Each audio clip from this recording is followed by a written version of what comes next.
Alors, qu'en avons-nous pensé? Salut à toutes et à tous, c'est Jean, c'est Mokato pour parler de tout, mais surtout de rien. On se retrouve pour une nouvelle critique. Aujourd'hui, ce sera une critique avec spoil. Donc attention, vous voici prévenus, c'est une critique qui va spoiler. Donc si vous n'avez pas envie d'être spoilé, je vous déconseille d'écouter cette critique. Ou alors, si vous en foutez d'être spoilé, ça peut arriver aussi, eh bien vous pouvez bien évidemment rester sur cette critique. Mais oui, j'avais envie de passer à une critique avec spoil pour ce film. Parce que pour rentrer un petit peu plus dans le détail, je me dis, il faut absolument spoiler. Et je trouvais ça trop dangereux de faire une critique sans spoil et de potentiellement vous mettre sur la voie de certaines choses pour ceux qui ont pas vu le film. Donc je préfère, voilà, d'ores et déjà vous dire que on va full spoiler, comme ça je ne me mettrai pas de barrière pour quoi que ce soit. Je vais partir du principe que vous avez tous vu le film, ou alors que vous en foutez d'être spoilé. Donc on va passer d'abord par une partie synopsis, comme d'habitude. Donc on va retrouver Wade Wilson, qui, après avoir échoué à rejoindre l'équipe des Avengers, va passer d'un petit boulot à un autre sans véritablement trouver sa voie. Il a du mal à trouver sa place dans son univers, ce qui a d'ailleurs poussé sa copine à rompre avec lui. Et un jour, un haut gradé du tribunal des variations anachroniques, donc le TVA, va lui proposer une mission, mais à condition de voir tout son monde être anéanti. Et donc, refusant catégoriquement ce projet, Wade va effectivement partir à la recherche d'un Wolverine qui voudra bien l'aider à sauver son univers. Bon, voilà, je pense qu'il n'y a pas grand-chose à dire de plus. Vous avez vu le film, je pars de ce principe-là. Donc c'est vrai que ce troisième opus de Deadpool, je suis un petit peu mitigé. Voilà, je suis très mitigé parce que pour moi, il a d'excellents points et il y a des choses qui me gênent un petit peu plus. On va commencer par les points essentiels qui m'ont marqué, en tout cas ceux que j'ai trouvés les plus positifs. Déjà, c'est un super film popcorn qui fait du bien. C'est-à-dire que vraiment, c'est très fun. Donc ça fait du bien. Ça se prend pas la tête et en même temps, c'est un défaut aussi, mais on y reviendra plus tard dans la critique. Mais voilà, déjà, je trouve que le film est très très fun. Le générique d'introduction, j'ai kiffé de fou malade avec la danse de Deadpool, avec la musique en train de massacrer tous les agents du TVA. J'ai trouvé cette séquence tellement réussie. Hugh Jackman, immense Hugh Jackman, qui incarne parfaitement le rôle qui reprend très très bien le costume de Wolverine. Je suis pas plus fan que ça du costume, mais ça m'a pas trop dérangé non plus. Mais non, vraiment, l'interprétation, l'histoire de Wolverine c'est autre chose, mais l'interprétation de Hugh Jackman, je l'ai trouvé assez grandiose. Il y a pas mal d'effets spéciaux qui, je trouve, fonctionnent bien. Je pense notamment à ce qui tourne autour de l'antagoniste quand elle glisse ses doigts là, dans la tête des gens. J'ai trouvé le rendu très dérangeant, mais également très réussi personnellement. J'ai trouvé effectivement que... Alors, j'ai pas vu le film en 3D, mais j'ai senti qu'il y avait certaines séquences qui doivent...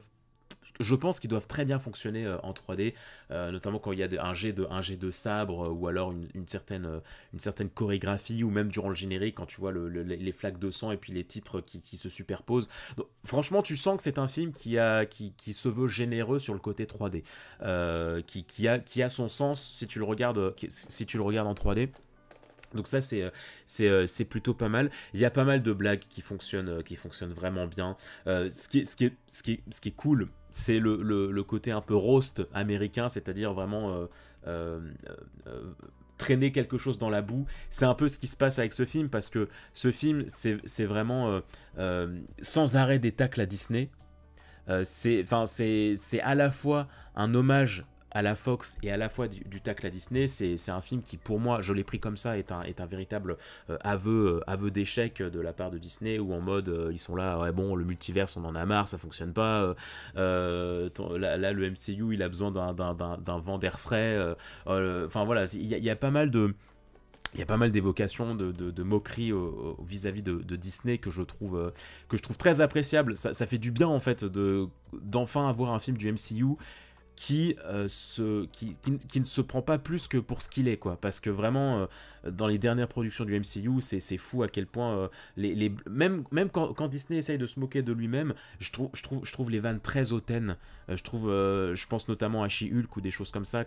À chaque fois que ça casse un peu le quatrième mur, je trouve ça quand même assez hautain. Et là tu sens c'est pas complet, mais tu sens un début de remise en question. je trouve. Donc ça déjà, ça fait plaisir. Et puis oui, j'ai trouvé que c'était assez touchant de voir à quel point ça faisait beaucoup... j'ai beaucoup pris ce film comme un gros hommage à la Fox, en fait, au premier super-héros Marvel, donc les premiers X-Men, etc., etc. Enfin, ne serait-ce que le générique de fin, en fait, qui, moi, m'a beaucoup, beaucoup touché. Pour être honnête avec vous, je ne suis pas du tout un bon connaisseur des films X-Men. Je les ai tous vus qu'une fois. Là, je compte me les revoir. Enfin, ça, c'est un des points positifs du film, c'est que le film Deadpool et Wolverine m'a beaucoup donné envie de revoir les X-Men, donc c'est ce que je vais faire. Je suis en train de tous me les approprier et je vais tous me les refaire parce que vraiment j'ai senti un amour et une passion envers les héros de la Fox assez touchante. Moi, ça m'a beaucoup plu, donc je vais me les refaire dans pas longtemps. Euh, et puis, ouais, il y a des blagues qui fonctionnent très très bien. Le coup de Chris Evans qui revient en la torche, c'est du génie, quoi. C'est du génie parce que le film, plusieurs fois au début du film, enfin au début du film, tu vois plusieurs fois Captain America, tu vois à un moment son bouclier dans le bureau de Kevin Feige, enfin oh, j'ai oublié son nom dans l'intrigue. Oh putain, Happy. Tu vois le bouclier de Captain America chez Happy, tu vois la fascination de Deadpool pour Captain America, et du coup tu le vois enfin, et du coup t'es Deadpool qui est là en mode waouh, trop bien, et là bah, bah non, en fait, c'est pas lui. Vraiment, cette blague, d'un point de vue multiversel, je l'ai trouvé très réussi. Il n'y a pas beaucoup de vannes sur l'aspect multiversel, on brise le quatrième mur, on fait du crossover pour du crossover, il n'y a pas beaucoup de blagues comme ça qui me plaisent, mais celle-ci, je l'ai trouvé particulièrement réussie personnellement. Donc voilà, je trouve qu'il y a tout un enrobage euh, hommage à la Fox que je trouve très touchant. Ça m'a un peu donné l'impression de on vous donne ce que vous n'avez pas forcément pu faire avec la Fox, à savoir un film d'adieu ou un film de relance sur les mutants. C'est appréciable. Je trouve que ça touche. Ça ne m'a pas beaucoup touché parce que moi, encore une fois, je suis pas du tout j'ai pas grandi avec les X-Men, je suis pas un grand connaisseur des X-Men ni de Wolverine. Donc ça m'a pas énormément touché, mais je pense que ce film doit toucher le petit cœur de beaucoup de gens. Après, c'est vrai qu'il y a aussi pas mal de choses que j'ai trouvé un petit peu dommage. Euh, Déjà, je trouve que d'un point de vue scène d'action, il n'y en a pas tant que j'ai trouvé très notable. Moi, c'est vraiment, encore une fois, quand je vous dis que c'est le générique qui m'a éclaté, ouais, le générique de début, ça doit être ma scène de combat préférée, parce que toutes les autres, je les ai trouvées un petit peu brouillons, ou en tout cas, pas forcément à la hauteur de ce que ça devrait. Je suis pas le plus grand fan de Deadpool. Les deux films, les deux premiers films, le un je l'avais bien aimé, le 2 un peu moins, donc voilà, je suis pas le plus grand fan de Deadpool, je connais pas, enfin, non, pas non plus de Wolverine, mais tu sens quand même que c'est un versus, c'est une coopération que les fans attendaient depuis des années et des années et des années.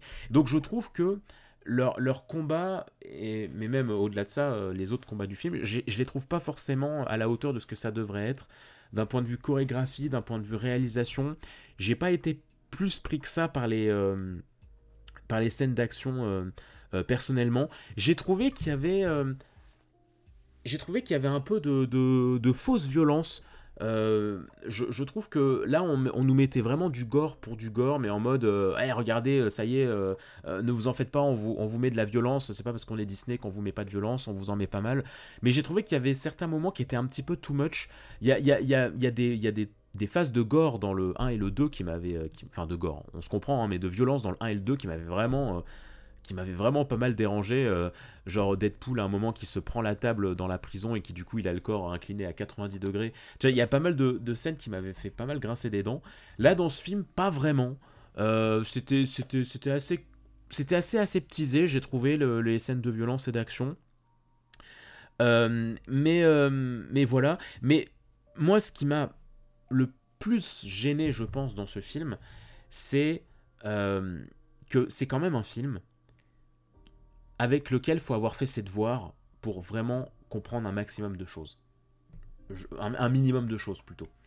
Euh, Parce que pour apprécier ce film à sa juste valeur, qui fait des références à 100 à l'heure tout le temps, il faut quand même avoir vu quand même une bonne partie du MCU, enfin au moins plusieurs Avengers quoi. Il faut avoir vu la série Loki, il faut avoir vu les films X-Men, il faut avoir vu les films Wolverine dont Logan, il faut avoir connaissance de certaines productions qui n'ont pas fonctionné au côté de la Fox avec Blade, des choses comme ça. Il faut avoir vu les 4 Fantastiques. Je trouve personnellement que c'est un film. Alors oui, d'accord, il s'inscrit dans une franchise, dans une saga, mais je trouve quand même que c'est un film qui est pas aisé à appréhender si tu n'es pas un minimum gros geek de l'univers, quoi. Il y a pas mal de trucs qui me sont passés au-dessus, en fait. Tous les caméos avec Blade, etc., moi, je les ai pas compris. Enfin, je les ai pas compris. J'ai compris ce que c'était, mais n'ayant pas vu leurs films respectifs, bah ça m'a pas plus touché pas plus touché que ça. Pour ce qui est enfin, j'avais pas du tout Logan très frais dans ma tête. Je l'ai vu une fois, j'aurais dû le revoir, mais voilà, je l'ai pas revu, donc c'était pas très frais dans ma tête. Ce qui fait que avec X23, il y a certains trucs de relation où c'était un petit peu flou dans ma tête. Non, je trouve que c'est pas forcément un film très abordable. Il y a des multiples clins d'œil quand Deadpool va visiter différents Wolverine dans le multiverse. Donc non, je trouve que le film n'est pas forcément, ne te prend pas forcément par la main sur certaines choses, parce que c'est pas le but. C'est un film qui se veut faire des références à gogo. Mais là, ce qui me gêne, c'est que les références sont vraiment inscrites dans l'intrigue. J'en parlais avec un ami, il y a un manga dont je suis fan qui s'appelle Gintama. Gintama, c'est un peu le même délire que Deadpool. C'est-à-dire que c'est un... Gintama, enfin, on va suivre les aventures d'un samouraï qui s'appelle Gintoki. Et en fait, Gintoki casse sans arrêt le quatrième mur. C'est un manga qui brise sans arrêt le quatrième mur et qui va faire des références de partout à tous les mangas issus du Jump, donc le magazine dans lequel Gintama est prépublié. Donc Gintoki sans arrêt va faire des blagues autour de Bleach, de One Piece, de Dragon Ball, de Naruto, de My Hero Academia, voilà, il fait des blagues sur ces univers tout le temps.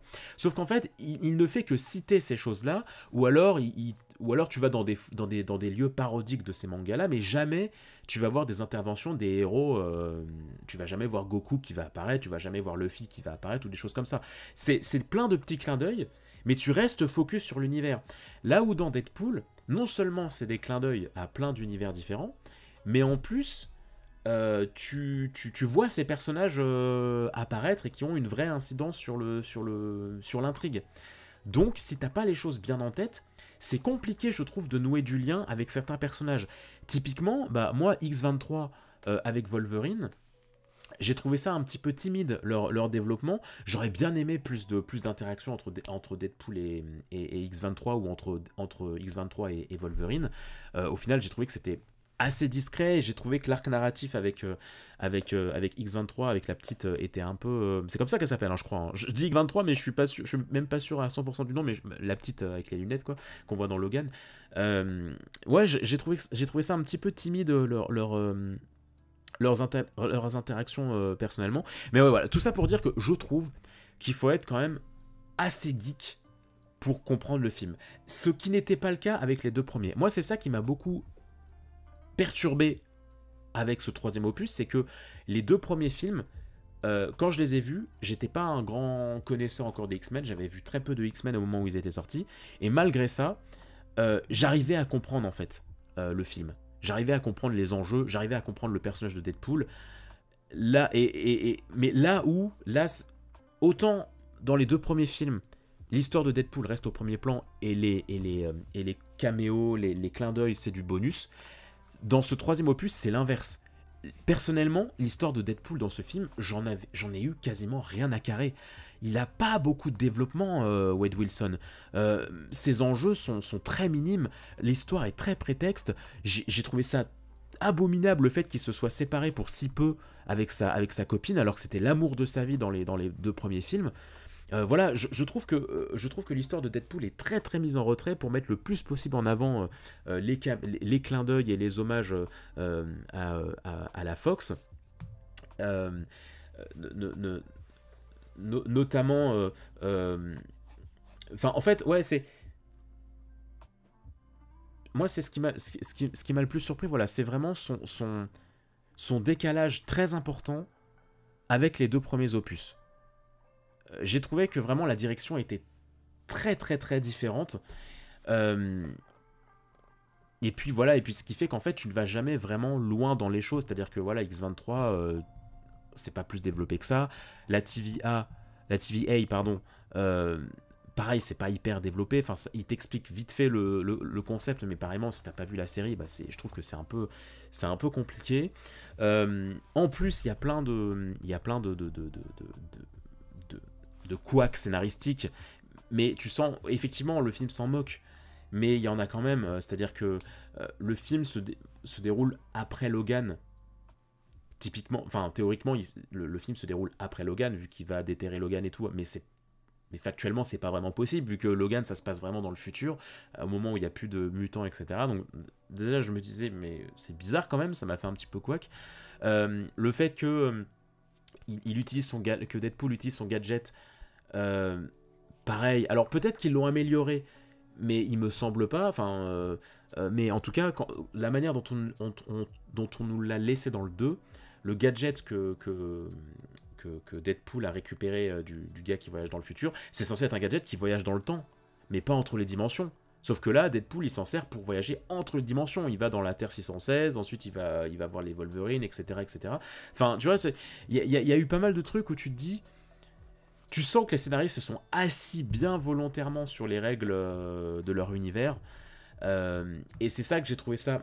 C'est ça que j'ai trouvé un peu dommage aussi, c'est que pour moi, il y a des limites au fun. C'est-à-dire que oui, c'est cool du fun qui va dans tous les sens, mais le problème, c'est que là, vous vous êtes inscrit dans une intrigue, dans une franchise qui a ses codes, et donc, vous pouvez pas arriver avec vos non-codes dans un univers qui a ses codes et prétendre que tout va bien.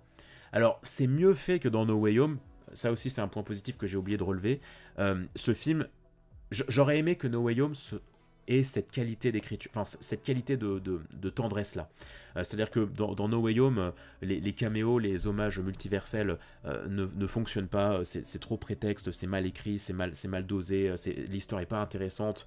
Voilà, pour moi, No Way Home, c'est un très très mauvais film d'un point de vue multiverse.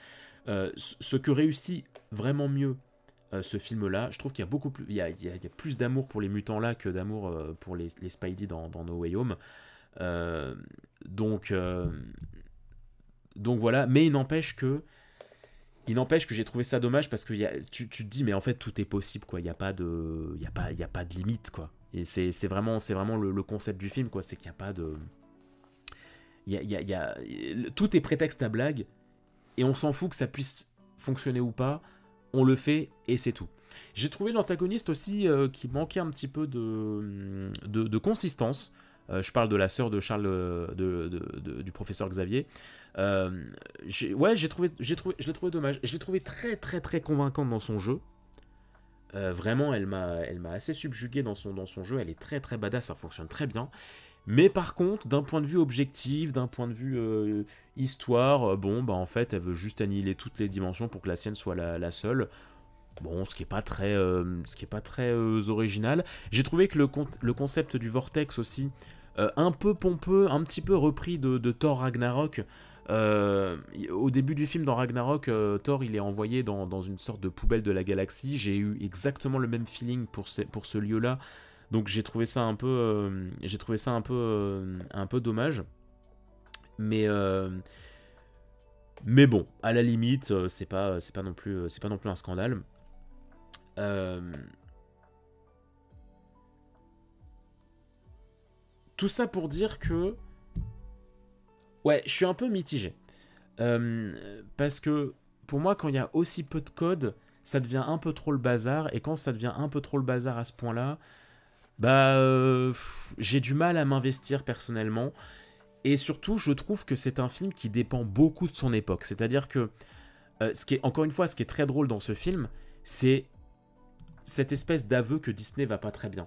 Du coup, ce film a une dimension très drôle, très sarcastique, parce qu'il sort à un moment où le MCU est en manque d'inspiration et totale, et ils ont du mal à rentrer des sous.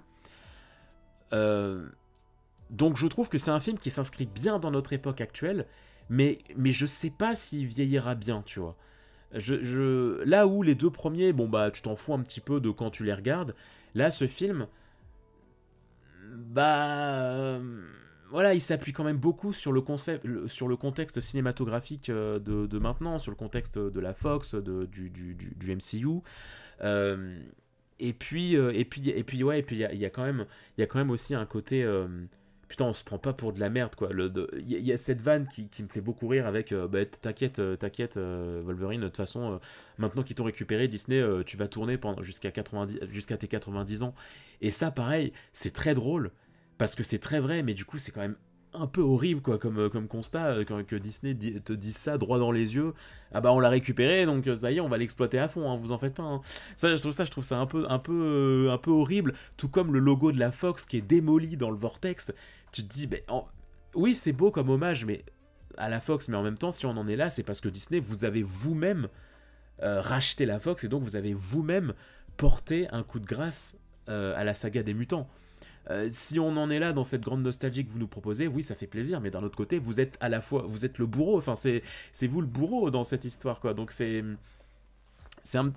voilà, il y a cette petite dimension aussi que je trouve assez drôle, et à la fois un petit peu triste dans son sarcasme.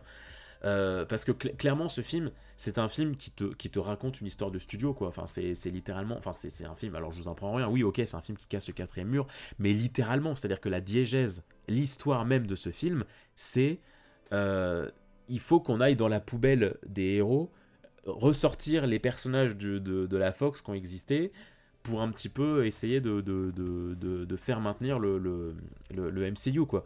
Et donc c'est vrai que c'est spécial, je trouve, comme vision des choses.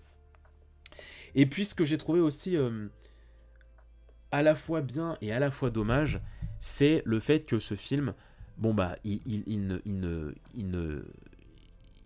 ne fait rien avancer dans le MCU. On verra à l'avenir, parce que bon, il a inscrit Wolverine, enfin voilà, grâce à ce film, on sait que Wolverine est là et que ça va lancer une saga mutant. Mais à part ça, et puis même au niveau de la TVA, on n'est même pas dans une véritable TVA, parce que c'est une branche criminelle. Donc c'est ça aussi que j'ai trouvé dommage, c'est que le film...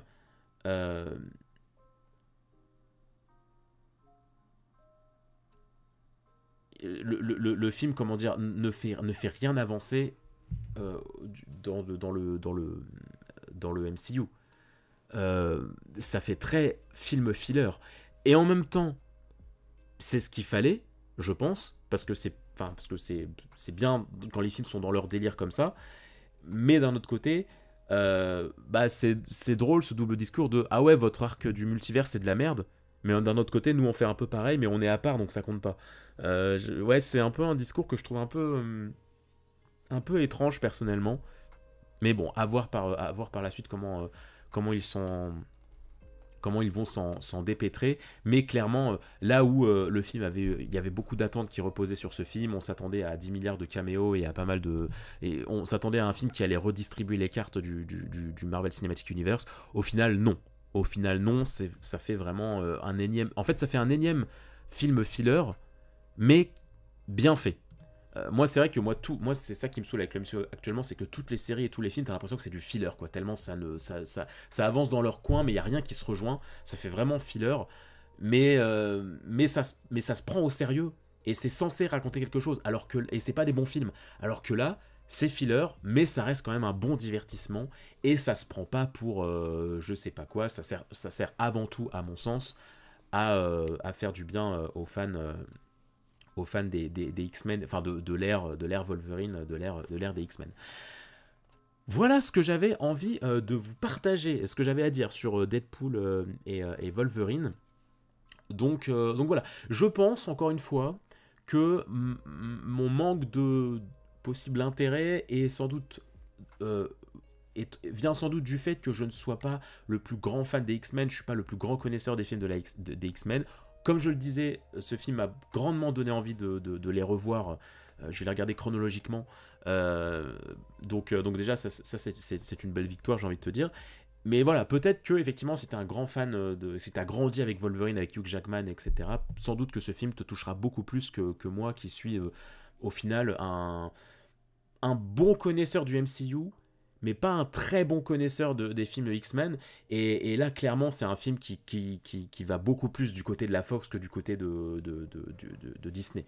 Donc c'est ça le truc, c'est que d'un point de vue Disney, moi, j'ai pas vu que ça changeait grand chose, mais par contre ça va vraiment du côté de la Fox, au point que à partir du moment où on est vraiment centré sur Wolverine, Deadpool il perd de fou de la consistance, hein. C'est vraiment j'ai trouvé qu'il y avait beaucoup plus de travail sur le personnage de Wolverine que de Deadpool, ce que j'ai trouvé aussi un petit peu dommage personnellement.